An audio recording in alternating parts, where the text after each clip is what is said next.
하나님의 말씀은 사도행전 16장 11절부터 15절입니다. 다 함께 합독하시겠습니다.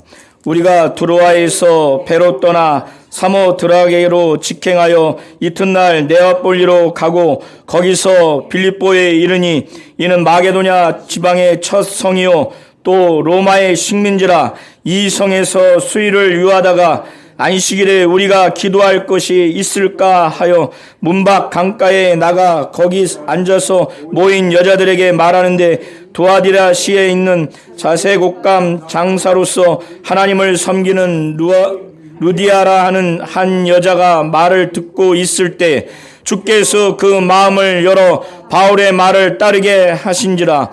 그와 그 집이 다 침례를 받고 우리에게 청하여 이르되, 만일 나를 주 믿는 자로 알거든 내 집에 들어와 유하라 하고 강권하여 머물게 하니라. 아멘. 하나님은 우리의 마음을 주관하시는 분이십니다.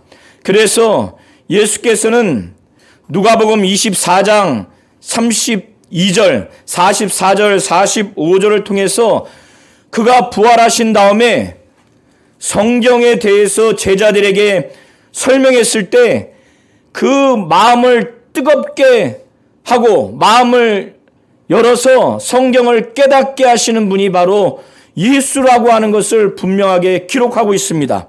누가복음 24장 32절에 그들이 서로 말하되 길에서 우리에게 말씀하시고 우리에게 성경을 풀어 주실 때 우리 속에서 마음이 뜨겁지 아니하더냐 하고, 44절과 45절에 또 이르시되 내가 너희와 함께 있을 때 너희에게 말한 바 곧 모세의 율법과 선지자의 글과 시편에 나를 가르쳐 기록된 모든 것이 이루어져야 하리란 말이 이것이라 하시고, 이에 그들의 마음을 열어 성경을 깨닫게 하시고, 이렇게 기록하고 있죠. 우리 성도님들이 하나님을 믿고 예수를 잘 믿으려면 성령의 도움을 받아야 되고 예수의 도움을 받아야 됩니다. 하나님의 주권적인 그 역사에 순종해야 됩니다. 먼저는 주 예수께서 부활하신 제자들의 마음을 감동하시고 그 마음을 열어서 성경을 깨닫게 했어요. 그러니까 성경을 깨닫고 그 성경을 깨달은 말씀이 내 마음을 감동하게 하고 그 성경을 믿고 순종하게 하는 것은, 첫 번째는 인간의 이 이성의 영역, 지적인 영역이 우선되는 것이 아니고 마음의 영역, 이 마음의 영역이 우선되는 겁니다. 그러니까 예수께서도 제자들의 마음을 열어주셔서 성경을 깨닫게 해주셨어요. 오늘 우리 성도님들 지금보다 더 믿음이 넓고 깊기를 원한다면, 성경이 더 넓고 깊게 깨달아지고 믿어지기를 원한다면 우리의 마음을 주 예수께서 우리의 마음을 좀 열어달라고, 그래서 성경을 깨닫게 하셔서 이 말씀으로 마음이 막 후끈후끈 뜨거워질 수 있도록, 참으로 뜨거워질 수 있도록 우리의 마음을 주께서 열어달라고, 그렇게 하나님 앞에 주 예수 앞에 순종하는 그런 마음이 있으시기를 예수의 이름으로 축원합니다.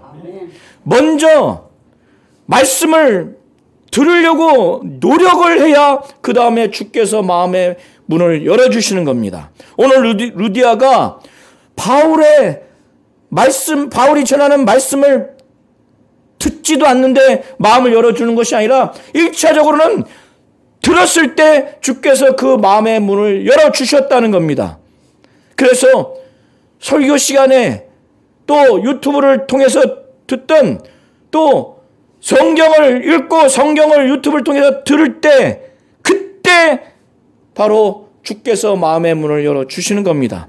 설교도 듣지 않고 성경도 읽지 않는데 또 유튜브를 통해서 설교나 성경을 듣지도 않는데 주께서 마음의 문을 열어주는 경우는 거의 희박한 겁니다. 이걸 잘 이해하셔야 됩니다. 그래서 우리의 마음이 막 열려질 수 있도록. 자, 오늘 사도행전 16장 1절부터 15절을 우리가 한번 보실 때 바울과 바나바가 안디옥 교회에서 공동 목회를 했습니다.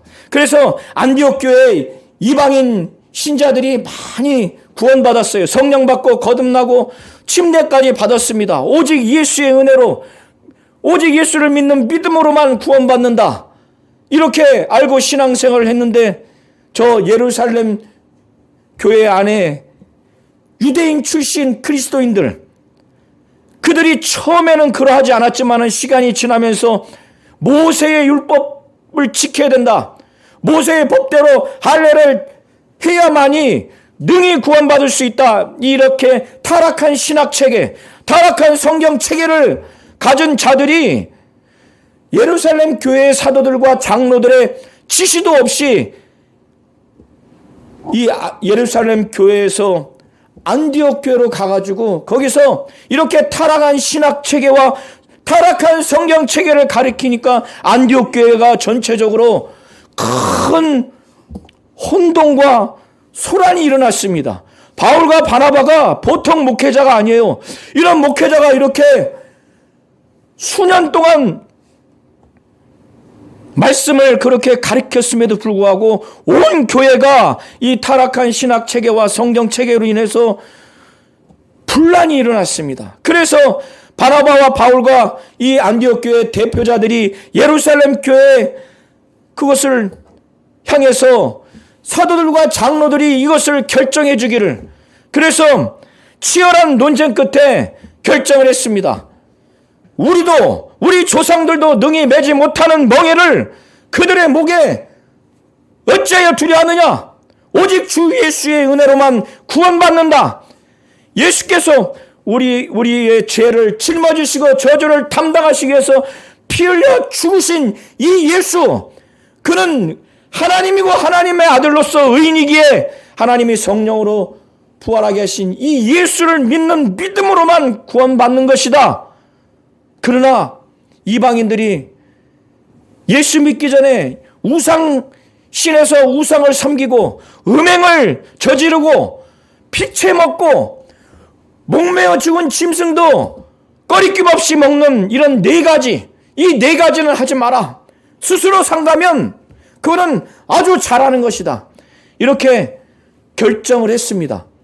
그래서 바울과 바나바가 이제 교회가 안정되어서 그런지 바울이 바나바에게 권유를 합니다. 1차 전도 여행 때 복음을 증거해서 세워진 교회들을 바울이 바나바에게 다시 그곳을 가서 형제들이 어떠한가 돌아보자. 그들의 신앙이 어떠한가. 핍박이 있어서 가정에 문제는 없는지, 부모 자식 간에, 부부 간에, 또 이웃 간에, 친척 간에 분란이 없는지, 그리고 예수 믿는 것 때문에 지역사회에서 경제활동을 피해는 보고 있지 않는지, 누가 죽음을 당한 것은 아닌지, 그렇게 돌아봐야 된다. 그리고 이 귤에도 사도들과 장로들이 이 네 가지를 하지 마라. 우상의 제물 더러운 건 먹지 마라. 목매어 죽은 짐승 먹지 마라. 피채 먹지 마라. 음행하지 마라. 우상 신전에서 우상 숭배를 한 다음에 그 다음에 사제들과 성행해야 하는 음행, 부부간의 정상적인 부부관계 외에 다른 배우자, 다른 이성과 부부관계하는 거, 이런 못된 거 하지 마라. 이 네 가지를 하지 말라고 한 서신을 갖고 가서 이방인들에게 굳건하게 하기 위해서. 그런데 바울과 바나바가 함께 동행해야 되는 동행자인 마가라고 하는 요한을 바나바는 한 번 더 기회를 주고 싶었는지, 그의 친척 관계에 있는지 데리고 가려고 하는 의지가 확고해요. 그러나 바울은 밤빌리아에서 자기들과 함께 전도여행을 끝까지 해야 되는데 중간에 자기들을 버리고 돌아간 자이기 때문에 안 된다. 그래서 바울과 바나바가 심한 말다툼 끝에 둘이 갈라섰어요.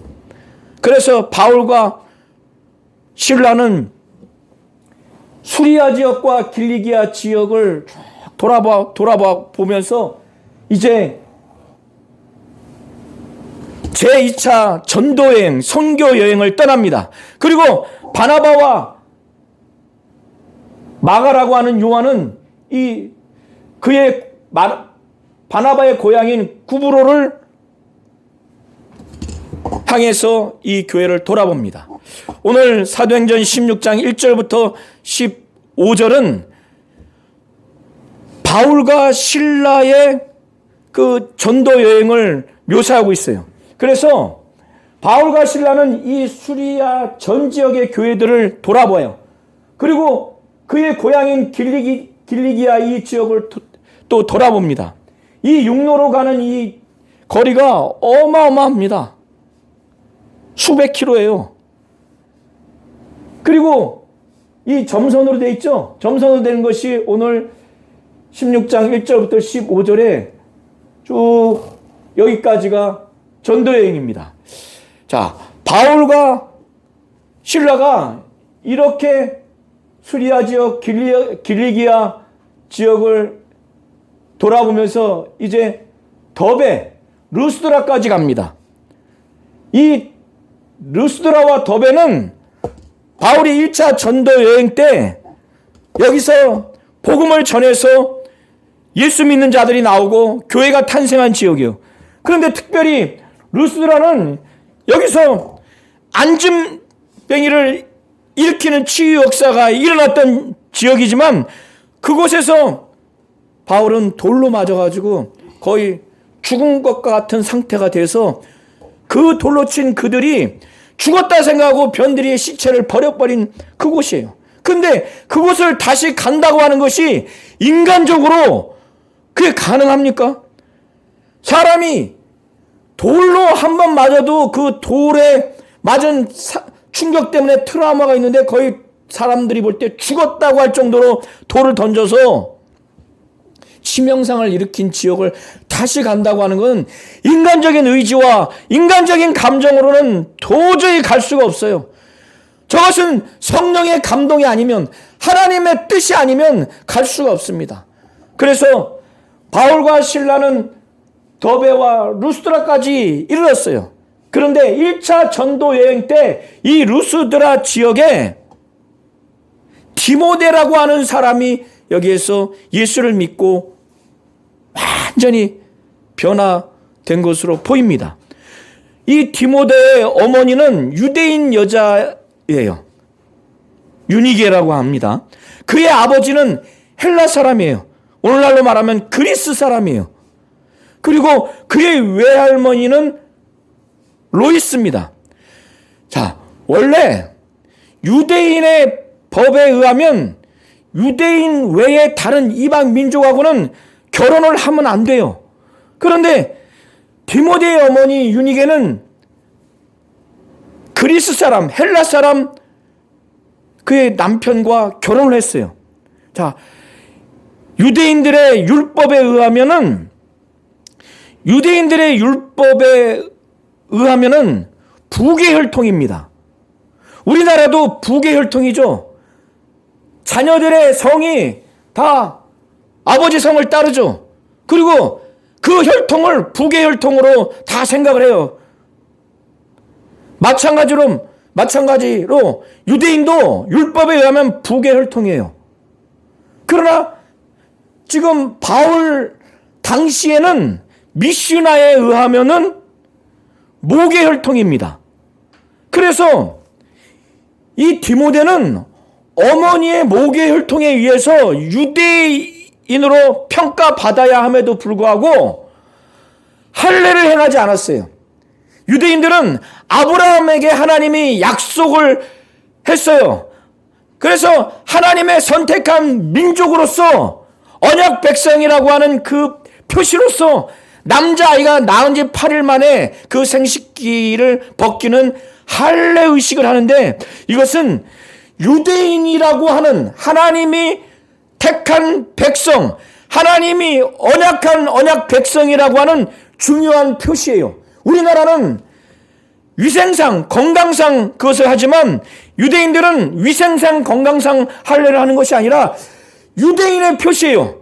그 할례를 하지 않았다고 하는 것은 유대인의 민족으로서 변절자로 여기는 겁니다. 그런데 디모데의 아버지가 헬라인, 그리스 민족이기 때문에 이 할례를 하지 않은 것으로 보여져요. 그러니까 같은 유대인 민족 입장에서는 그의 어머니 유니게와 디모데는 변절자인 거예요. 그러니 이 상태로 유대 민족을 향해서 복음을 증거할 때 복음을 듣기 전에 유대 민족 입장에서는 저 변절자, 들으려고 하지도 않아요. 함께 하려고 하지도 않습니다. 우리나라에 만약에 일제시대 때 한민족의 변절자로 만약에 평가를 받으면 그가 아무리 예수 믿는 자라 할지라도 그의 복음을 들으려고 하겠어요? 함께 하려고도 하지 않아요. 그러니까 이 디모데는 보세요. 제자가 됐어요, 이제. 바울과 그 일행, 아니면 그 이전부터 복음을 증거해서 그런지 그의 어머니도 그의 할머니도 예수를 잘 믿는 사람이에요. 그래서 바울이 디모데에게 보낸 편지를 통해서 네 믿음이 너의 어머니 유니게와 그의 그 외조모, 외할머니를 통해서 그 믿음이 유전됐다고 말을 해요. 그러니까 그의 어머니와 할머니를 통해서 믿음이 유전받은 자예요. 잘 양육을 받았겠죠. 그리고 그는 루스드라와 이 이고니온 이 지역에 이 디모데의 평판이 아주 칭찬이 자자합니다. 믿음이 훌륭하고 인격도 훌륭하니까 아주 자자하겠죠. 그런데 루스드라와 이고니온의 이 거리는 약 30km예요. 그러면 서울에서 수원 지역 정도 떨어진 지역인데 이 두 지역에서 칭찬이 자다할 정도면 그의 믿음이 얼마나 훌륭하고 그의 인격이 얼마나 훌륭하기에 그렇게 소문이 납니까? 그러니까 바울이 이 디모데를 선교 여행에 함께 동행하고 싶은 거예요. 또 한편에서는 뭐냐면 이의 어머니가 유대인이고 이의 아버지가 헬라인 그리스인 이방인이니까 전도 여행을 떠난 데 있어서 유대인도 만날 수 있고 이방인도 만날 수 있는데 이 디모데와 함께 하면은 이방인을 접촉하고 전도하는데 유대인을 전도하고 접촉하는데 아주 유익이 될 거라고 또 판단을 했을 겁니다. 그래서 디모데를 데리고 떠나려고 하는데 문제가 뭐냐면 유대인을 접촉하는 데 있어서 이 유대인들이 이 지역에서 이의 어머니가 유대인 출신이고 이의 아버지가 헬라인 출신이라는 걸 잘 알고 있어요. 그러나 유대인은 변절자는 함께하지도 않고 들으려고 하지도 않아. 그러니까 바울이 구원의 조건으로서 율법을 지켜야 되고 할례를 행해야 한다고 하는 것은 절대 반대요. 그러나 그 유대인을 접촉해서 복음을 증거해서 보다 많은 사람을 구원을 얻게 하기 위해서는 그 민족의 전통 또 문화를 같이 하는 것이 필요하다. 그러니까 구원의 조건으로 모세의 율법을 지켜야 되고 할례를 해야 되는 건 절대 반대. 이건 원칙이에요. 그러나 그것이 아니라 그 민족의 복음을 전하기 위해서 그 민족과 접촉점을 갖고 자연스럽게 들어가게 하기 위해서 이 원칙과 관계없이 진리와 관계없는 것은 그 민족, 그 문화와 함께 하고자 하는 판단을 해서 디모데에게 할례를 행하고자 작정해서 디모데도 동의하고 그의 어머니도 동의했을 겁니다. 그래서 할례를 행한 거예요. 그런데 우리 성도님들이 혹시 오해할 수가 있어요. 예루살렘에서 사도들과 장로들이 결정한 그 규례에 의하면은 모세의 율법과 할례는 구원의 조건이 아니라고 분명히 말하고 네 가지만 스스로 상가하면 그거 잘하는 거다. 이렇게 했는데 왜 바울이 디모데를 할례를 행하게 하는가? 그것은 구원의 조건으로 지금 위협받았거나 그걸 고민해서 그래서 결정을 해서 할례를 한 것이 아니고 유대인들에게 복음을 들어가게 하기 위해서 그들을 더 구원하기 위해서 그들의 전통, 율법에 의한 그것을 행한 거예요. 복음의 효과를 위해서 더 많은 사람을 얻게 하기 위해서 이 할례를 행한 겁니다. 이해되시나요? 자, 제가 계속 설교하는 동안 고린도 전서 9장을 한번 펴시기 바랍니다. 고린도 전서 9장 19절부터 25절을 24절까지 한번 보시기를 바랍니다. 바울은 이 복음을 증거하기 위해서 그는 율법이 없는 자에게는 율법이 없는 자처럼 자기가 맞추고 또 율법이 있는 자에게는 또 율법이 있는 자처럼 또 맞추고 유대인에게는 또 유대인과 같이 자기가 또 맞춘다고 말해요. 그리고 그는 왜 이렇게 하느냐? 한 사람이라도 더 복음을 듣고 구원을 얻게 하기 위해서 자기는 그렇게 한다고 말하는 거예요. 지금 바울이 디모데에게 할례를 행하는 것은 이런 일환이에요. 이해되시죠? 자, 고린도전서 9장 19절부터 25절을 큰 목소리로 한번 24절까지 큰 목소리로 한번 합독하시겠습니다. 고린도전서 9장 19절부터 24절. 자, 시작. 내가 모든 사람에게서 자유로우나 스스로 모든 사람에게 종이 된 것은 더 많은 사람을 얻고자 함이라. 유대인들에게 내가 유대인과 같이 된 것은 유대인들을 얻고자 하며 율법 아래 있는 자들에게는 내가 율법 아래 있지 아니하나 율법 아래 있는 자같이 된 것은 율법 아래 있는 자들을 얻고자 하며 율법 없는 자에게는 내가 하나님께는 율법 없는 자가 아니요 도리어 그리스도의 율법 아래 있는 자이나 율법 없는 자같이 된 것은 율법 없는 자들을 얻고자 함이라.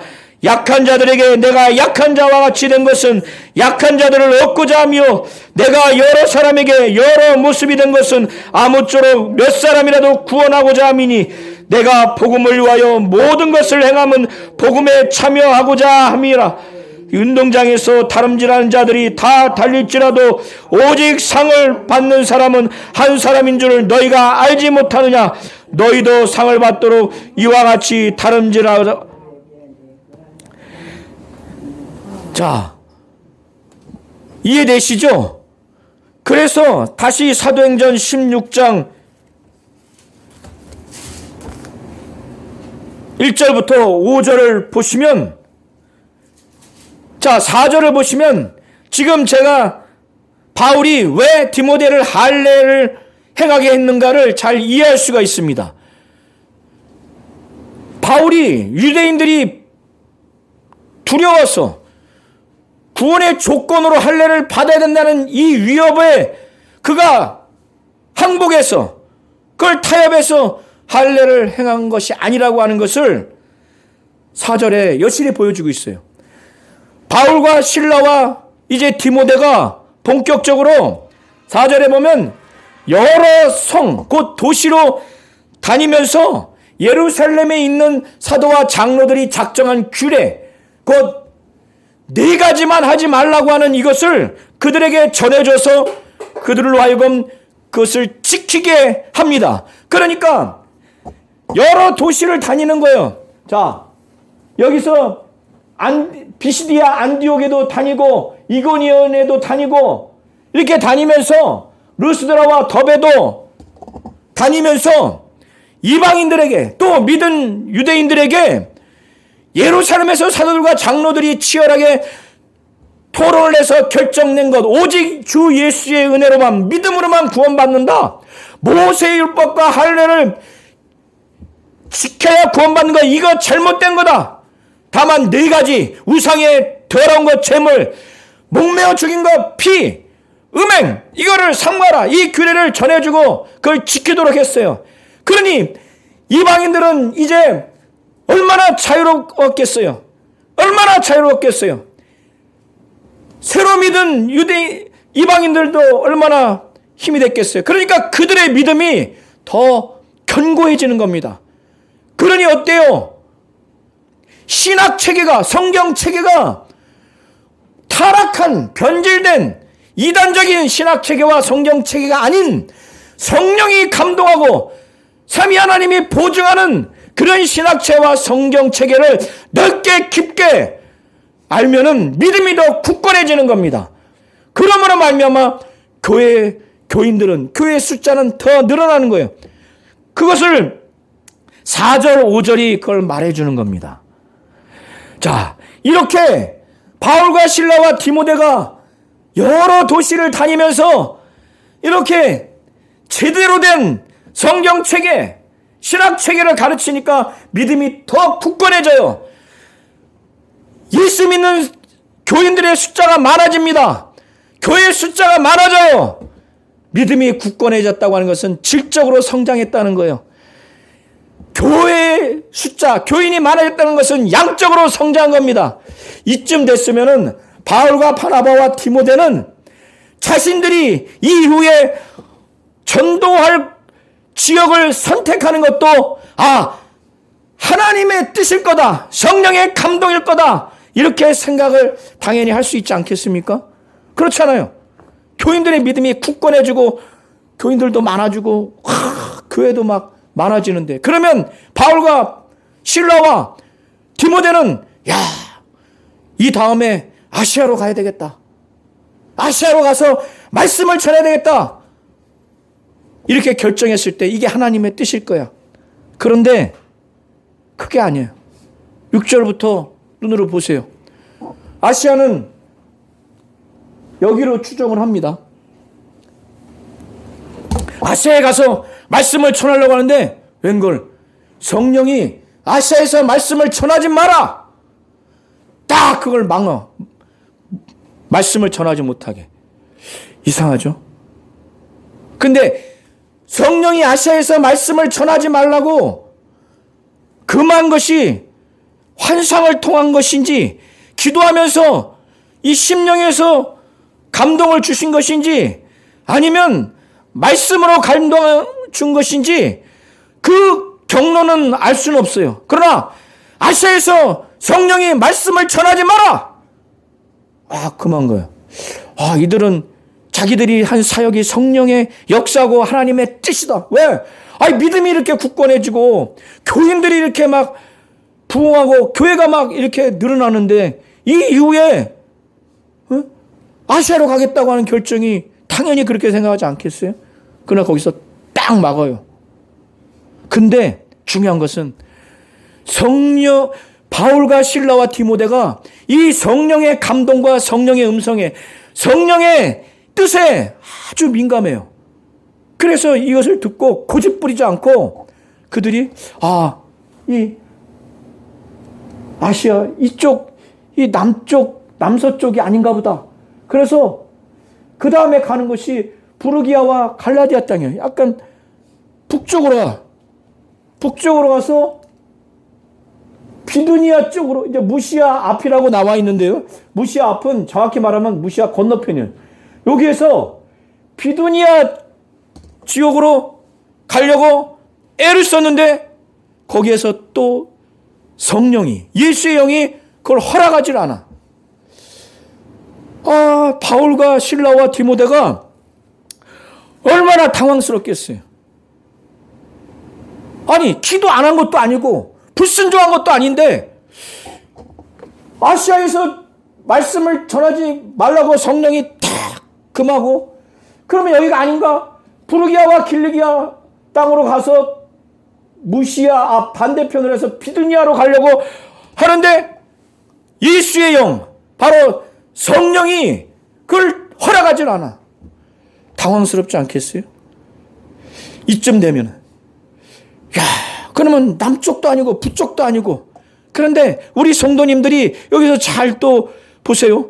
바울과 실라와 디모데가 또다시 성령의 음성과 성령의 뜻과 성령의 인도하심에 민감하다는 거예요. 자기들의 그 선교 열정, 자기들의 그 계획, 의지가 대단해요.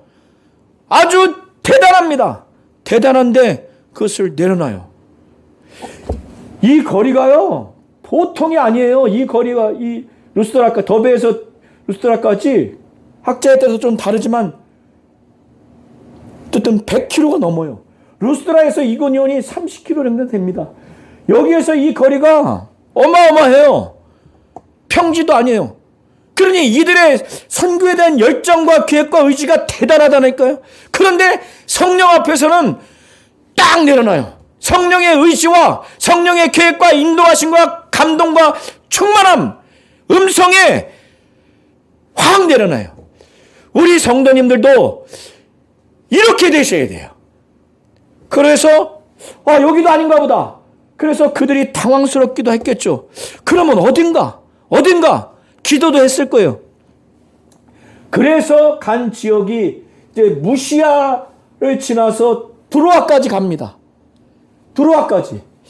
기도하면서 북쪽도 아니고 남쪽도 아니고 이제 서쪽인가 보다. 그런데 응답은 안 와요. 그때 저녁쯤 됐을 때 하나님이 바울을 통해서 환상을 보여줍니다. 환상이 꿈인지 생시인지 알 수 없으나 환상 가운데 이 건너편이 마게도냐예요. 마게도냐 사람이 바울 앞에 서서 아주 간청하는 거야. 마게도냐로 건너와서 우리를 좀 도와달라. 그러니까 바울이 이게 하나님의 뜻이구나. 그래서 여기까지 이렇게 우리를 인도하셨구나. 그것을 자기 일행에게 말을 했어요. 거기에는 이 누가복음과 사도행전을 작성한 누가도 합류를 한 것 같아요. 그래서 보면은 10절에 보면은 바울이 그 환상을 보았을 때 우리가라고 하죠. 우리가. 그래서 그 환상을 바울이 이 일행들에게 누가와 바울, 실라와 디모데에게 내가 너무나 분명한 환상을 봤다. 마게도냐 사람인데 너무너무 간절하게 절실하게 부탁하더라. 마게도냐로 건너와서 우리를 도우라. 얘기를 했더니 일치된 내용이 뭐냐면 이것은 마게도냐에 건너가서 복음을 전하라는 하나님의 뜻이다. 이들이 이것을 확신하고 결론을 내렸어요.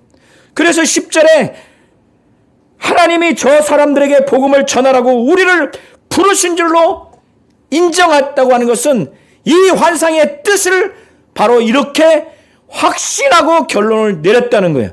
그래서 이들이 이걸 확신하고 배를 타고 빨리 저기로 가자. 이걸 애썼어요. 우리 성도님들 여기까지 잘 보세요. 바울과 실라와 디모데는 자신들의 선교에 대한 열정과 의지가 굉장히 강해요. 그들은 이 다음에 아시아에 가서 복음을 전하자, 비두니아로 가서 복음을 전하자, 이런 의지와 뜻과 계획을 세운 것이 자기들은 성령의 인도하심, 하나님의 뜻이라고 생각했을 거예요. 그러나 성령이 아시아에서 말씀을 전하지 마! 비두니아로 가는 거 허락하지 않는다! 했을 때 그 강력한 리더들의 의지와 계획을 확 내려놨다는 거예요. 이만큼 성령의 음성에 민감한 거예요. 인도하심에 민감한 거예요.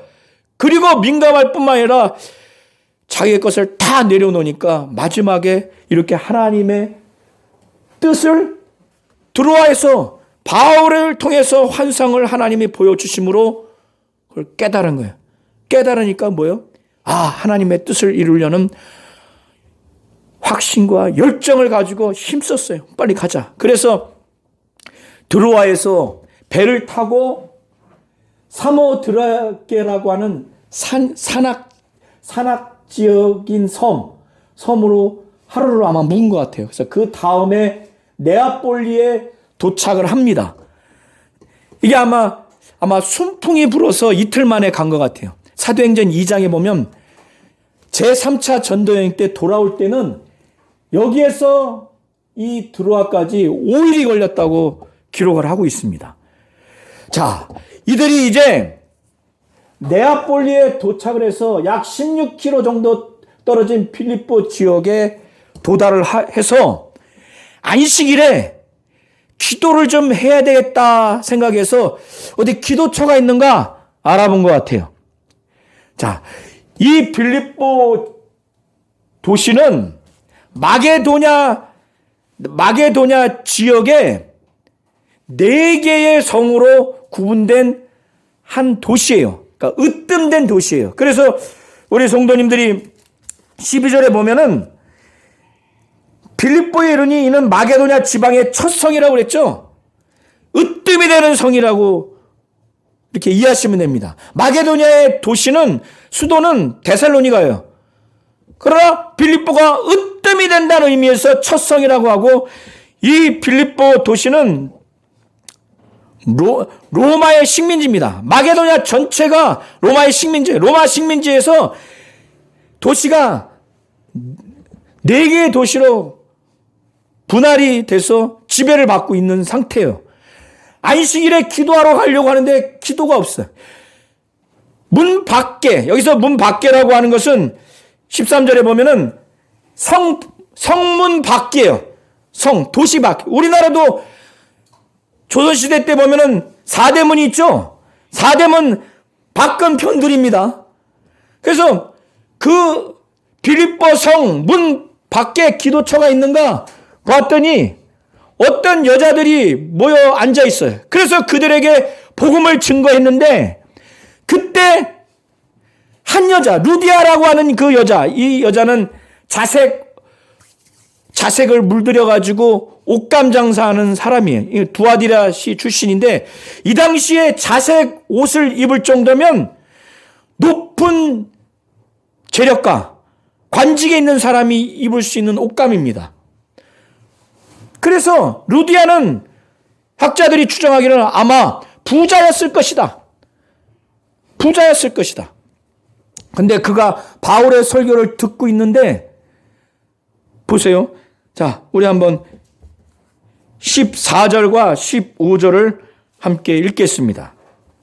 자, 시작. 두아디라시에 있는 자색옷감 장사로서 하나님을 섬기는 루디아라는 한 여자가 말을 듣고 있을 때 주께서 그 마음을 열어 바울의 말을 따르게 하신지라. 그와 그 집이 다 침례를 받고 우리에게 청하여 이르되, 만일 나를 주를 믿는 자로 알거든 내 집에 들어와 유하라고 강건하여 머물게 하니라. 아멘. 네. 여자들과 함께 루디아가 바울이 말씀을 전하는 말씀을 듣고 있을 때, 하나님이 그에게 복음을 듣고 믿게 해야 되겠다 해서 주께서 마음을 열어주신 거예요. 주 예수께서 마음을 열어주신 겁니다. 그러니까 그뿐만 아니라 그 집에 있는 가족들, 또 하인들이 있으면 그 집 모든 일가가 예수 믿고 침례까지 받았어요. 그러니까 이들이 완전히 변화되니까 예수 믿고 성령 받고 거듭나고 침례까지 받고, 와, 하나님이 살아계시구나. 천국과 지옥이 있구나. 예수 믿으면 하나님의 자녀가 되구나. 영광의 부활을 사모하는 이런 상태. 예수 믿지 않으면 귀신 되는구나. 이런 영적 세계와 그 실상을 알고 이 땅이 다가 아니구나. 이런 믿음의 상태가 되면 자기에게 복음을 증거했던 영적 지도자들이 이제는 달리 보이는 거예요. 너무 하나님 앞에 귀하게 여기는 거예요. 루디아, 이렇게 사업을 하는 루디아가 볼 때 바울과 바나바와 바울과 실라와 디모데는 얼굴이 몰골이 아니었겠죠. 옷도 아주 볼품없겠죠. 이 당시에 여관에서 숙식해봐야 그 여관이 자기 집만큼 좋은 것도 아니기 때문에 강권해요. 섬겨야 되겠다. 그래서 나를 예수 믿는 사람으로 여기거든 우리 집에 머물러라. 섬기고 싶은 거예요. 물질로도 또 여러 가지로 말씀도 배우고 그래서 강권한 거예요. 강권한 거예요.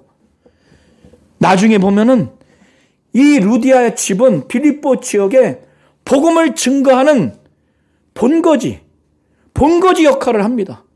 선교의 전초기지가 돼요. 이렇게 크게 은혜를 받으면 주의 종들을 섬기는 데 있어서 강권하잖아요. 강권. 나 예수 믿는 걸로 알거든, 인정하거든, 우리 집에 머물러 있으라. 이 정도로 강권을 해요.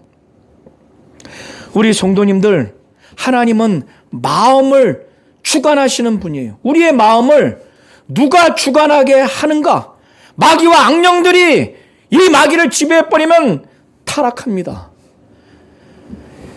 주께서 우리의 마음을 열어주시도록, 마음을 열려야 주 예수가 마음을 열어주셔야 이 말씀을 깨닫고 이 말씀이 믿어지고 이 말씀으로 말미암아 믿음이 생기고 막 감동이 있는 겁니다. 이해하시겠어요? 그래서 믿음은 이성, 지식으로 먼저 앞세우려 하지 마시고 마음, 하나님 내 마음을 열어주세요. 주께서 내 마음을 열어주셔서 성경을 깨닫게 하고 감동해 주셔서 이 말씀을 믿어지게 해달라고. 그래서 바울과 실라와 디모데가 여러 성을 다니면서